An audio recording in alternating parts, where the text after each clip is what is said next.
The round of 8 is officially here. We're going to talk about who you need to watch out for, along with some other interesting news to come up this week in NASCAR.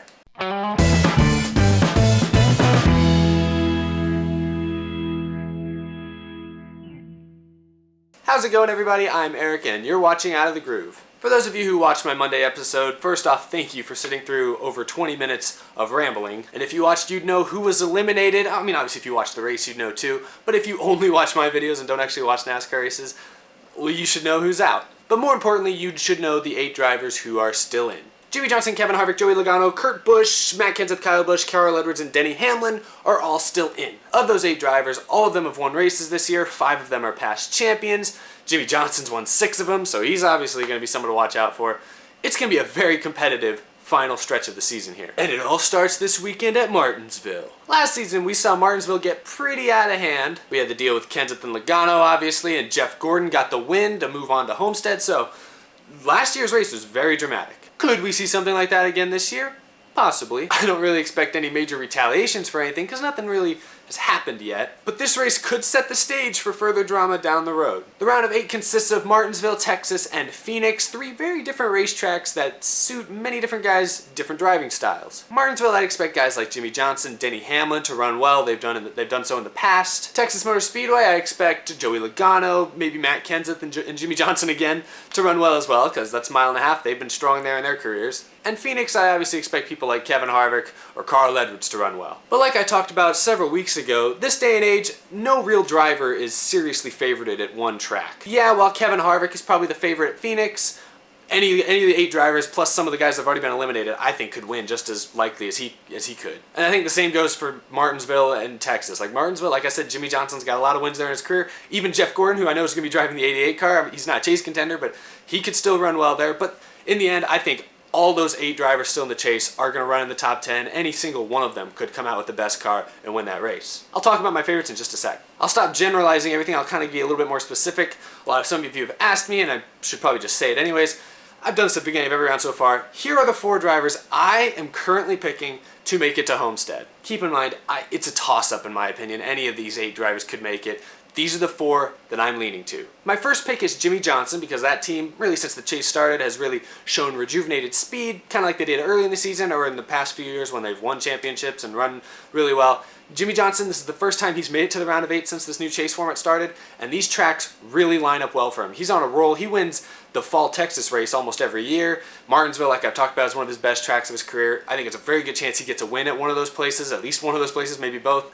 I think Jimmie Johnson will make it to Homestead this year, and he could prove to NASCAR that they can't build any format to keep him out of the championship anymore. If Jimmie Johnson does go to Homestead and win the championship, that would be so impressive. The fact that he would have won 7 championships total, but across 3 different types of chases. I mean, everyone knows the chase grid today was built mainly to prevent Jimmie Johnson from winning every championship. That's why it was probably built. I think Jimmy and Chad have an extra chip on their shoulder to try and prove to NASCAR and their fans and everything like that you can't stop the 48 no matter what you do. My second driver I'm picking to advance is the 18 of Kyle Busch. Now this one's tricky because in my opinion all 4 of the Joe Gibbs cars are pretty much equal at this point. I think all 4 of them, like I've said many times now, have a very good shot at making it to Homestead. But Kyle Busch won earlier this year at Texas. The Gibbs cars have run well at Martinsville and at Phoenix in recent years, and they've been very strong on short tracks this year. So I expect Kyle Busch to probably have the best shot of the 4 Gibbs guys of making it to Homestead. Plus he's the champion last year, he's the defending champion, he's done it once already. There's a good chance he can do it again. My third pick is Kevin Harvick. Now, as I've talked about, Kevin Harvick, every chase he's up and down, up and down, up and down. But when he's up, he is without a doubt the best car, arguably the best driver on the track. Martinsville, not necessarily a great place for him. Texas, he'll be good, but not necessarily exceptional. But Phoenix, like I've talked about, that's his baby. Kevin Harvick and Phoenix have seen so much success together, it's pretty ridiculous. So while he may not win the Phoenix race necessarily, chances are he'll finish top 5, and if he has solid races at Texas and Martinsville, he'll probably move on. Plus, like Kyle Busch, he won the championship under this format in 2014, so he's done it before. Good chance he gets there again. Now this 4th spot is a major toss-up in my opinion. It could, any of these spots really are. I first had Joey Logano in that 4th spot, but then after thinking about it more and diving into the numbers a little bit, I'm going with Denny Hamlin as my 4th pick. Denny Hamlin's had plenty of career success at Martinsville. Joe Gibbs Racing, like I've talked about this year, has been really good at short tracks. This is what Martinsville is and kind of what Phoenix is, so I expect him to run really well there. Plus Texas, Hamlin has won there before as well. Hamlin's just a really good all-around driver. I think this could be the year. I picked him to make it the Final Four at the beginning of the chase. I'm going to stick with it, and I think Denny's going to make it all the way to Homestead for the first time in his career. I think he has a very good chance at his first career championship, and I'd love to see it. So yep, there you have it. Those are my 4 picks making it in. Guys I'm leaving out: Kurt Busch, Carl Edwards, Matt Kenseth, and Joey Logano. Those are the ones I don't see making it, but it's tough. Obviously, it's tough for me to pick Matt Kenseth out, but he could make it. Like I said, I'm really on the fence with everyone. Kenseth, they've been really consistent since the chase started. Texas has been good from the past, not so much recently. Martinsville has been good for him recently, but not so much in the past. So Kenseth, he could be really up and down this round. He could make it, don't know. Carl Edwards, I really wanted to pick him, but of the 4 Gibbs drivers, he seems to have had the weakest performance in this chase so far, only by a tad. And he's got 3 wins in Texas in his career. He's run well at Phoenix in the past, obviously. Carl Edwards is close as well. Like I said, it's really tough. Joey Logano obviously was set up to win Martinsville last season until he got wrecked by Kenseth, and he's won at Texas in the past as well, and Penske's been good there, so Joey Logano, again, that's a tough decision. I almost had Logano making it. Kurt Busch is the one guy who's kind of an anomaly since he only has 1 win this season. He's really flown under the radar for the most part. He's won the championship in 2004, the first year the chase was even implemented. It was the old version of the chase. Kurt Busch is another guy like Hamlin who's a really good all-around driver. He's been one of the most consistent guys overall this season. He only has 1 win, but he's got a lot of top 5s, a lot of top 10s. That's why he's been able to move on this far in the chase as it is, and that's why he finished 2nd in points during the regular season. So Kurt Busch is another guy I'm really close to picking, but I just don't think he's going to have the speed his teammate Harvick has, or as some of these other Gibbs guys, or even Logano might have at certain points, or Jimmie Johnson. It's a really tough decision. These next 3 races are going to be super fun to watch. 3 very different racetracks, 3 probably very different results. I doubt anyone's going to sweep this round like we've seen in the past, because these tracks are pretty different, and these 8 guys, they're all going to be stepping up their game. They're all going to be running their best races they can of the whole season. It's going to be really interesting. So looking specifically up ahead to Martinsville, I'm picking Jimmie Johnson to win the race. I don't usually say who I'm picking to win, but this weekend I'm going to go with Jimmie Johnson. I'm going to try and do it this round. I'm going to try and pick winners going into the race. Now that we're down to only 8 chase drivers left, it's easier for me to narrow it down. I think Jimmie Johnson's got the best chance this week. He's got, I don't know how many career wins he has at Martinsville. It's like 10 maybe, or I don't know if it's even that many, but he's got a lot of wins at Martinsville in his career. He's good there. He's good everywhere. Jimmie Johnson, I think he's going to win this weekend. I think he will punch his ticket early to the final round at Homestead. Now that's all I really have to talk about that's chase related. Nothing has really come out of that whole Kurt Busch, Kevin Harvick thing that we saw last weekend at Talladega. But there was some very interesting news that came out from NASCAR this past week that I guess I should probably talk about. I've hardly talked about Xfinity Series stuff or Truck Series stuff since I started this series, but today I'm going to talk a little bit about it. This past week, NASCAR announced that they were going to place limits on the amount of Xfinity and Truck Series races that established Sprint Cup veterans can race in next season. The actual rule now states that any Cup driver who has more than 5 years of Cup experience cannot race in any more than 10 Xfinity races next season and no more than 7 Truck Series races next season. It also mentions that they can't run in any of the chase races that the Xfinity or Truck Series has, so it all has to be in the regular season. And this is a very interesting announcement from NASCAR because, I mean, for the last few years, especially since Kyle Busch has just dominated the Xfinity Series for the last half a decade, a lot of fans, a lot of very vocal fans have come out saying that it's stupid that they let him run so many races, it's stupid that they let him beat all the young Xfinity drivers. People really like to complain about Kyle Busch, but in this case they're more complaining, I think, about the type of racing that we see. Now NASCAR also released in the statement that this rule isn't supposed to target any one driver, but much like the chase grid did in 2014, it's not targeting any one driver, even though it was clearly built to stop Jimmie Johnson. This whole rule is clearly designed is aimed at Kyle Busch. Because if you look at the last season, I mean, you guys see guys like Kyle Larson and Brad Keselowski, Joey Logano, they run, and Harvick sometimes, run Xfinity races. They're good, but they don't win nearly as often as Kyle Busch does. Kyle Busch has won 9 out of the 16 Xfinity races he's been in this season. That's ridiculous. Now, can you hate Kyle Busch for that? No, because he's just out there. He's paid to do what he's got to do, and he's out there winning races. He's not wrecking people usually. He's out there just running a clean race, just dominant, leading every lap. So it's interesting that NASCAR is implementing this rule because I feel like they are listening to these very vocal fans.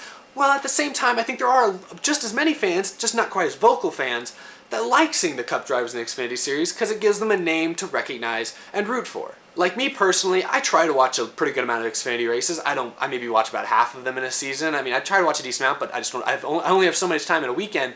But when I know a guy that I really like Kyle Larson, or if I know Hamlin or Kenseth is an Xfinity race, I try to watch it. Now this past season's been a little different for me because since he's gotten to Joe Gibbs Racing and he's proven that he's good, Erik Jones has really grown on me and he's becoming one of my favorite drivers. So I've enjoyed watching Erik Jones try to maneuver the championship and get through the bumps and stuff that he's had to along the way, and that's been interesting too. But at the same time, when Kyle Busch is out there dominating pretty much every race he's in, I understand where NASCAR and these vocal fans are coming from. It takes away from the excitement of the racing, no doubt. NASCAR is a spectator sport, you know, it's meant to be exciting to watch, and it's no secret that in years past, ticket sales have been up and down. I think 2016 has definitely been a little bit more of a down year, especially the later we've gotten into the season.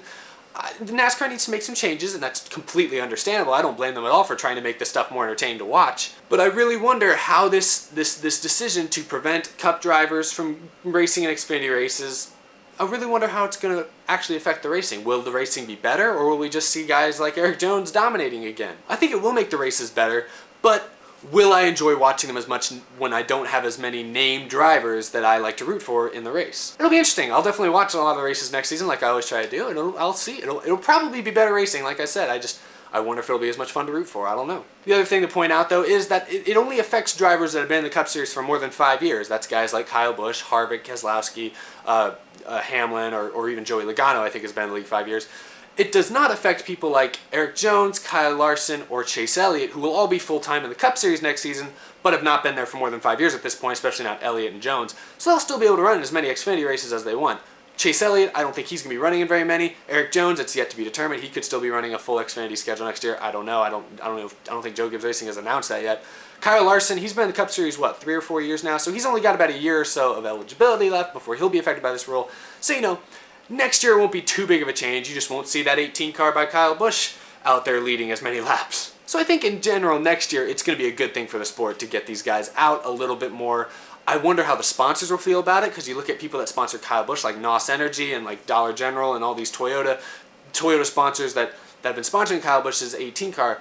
You gotta wonder how they feel about this rule, because obviously I guarantee you NOS Energy Drink likes seeing Kyle Busch dominate every week. I think they enjoy that. Really, it's only a lot of assumptions at this point. I think it's fair to assume the racing will be more competitive, but at the same time, will it be more entertaining or better for the sport in general?